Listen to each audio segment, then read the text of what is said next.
I've been over with these gosh darn alerts.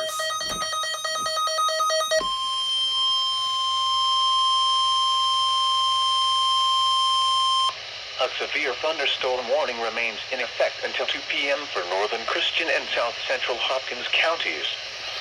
At 1:34 p.m., a severe thunderstorm was located near Hawkins, or a few miles west of Crofton, or 9 miles southeast of Dawson Springs, moving east at 35 miles per hour. What?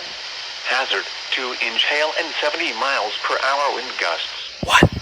This is a radar-indicated threat. Impact, people and animals outdoors will be injured. Expect hail damage to roofs, siding, windows, and vehicles. Expect considerable tree damage.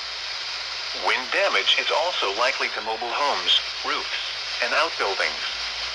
Locations impacted include Crofton and Hawkins. Repeating, a severe thunderstorm warning remains in effect until 2 p.m. for the following counties in Kentucky, Christian, and Hopkins.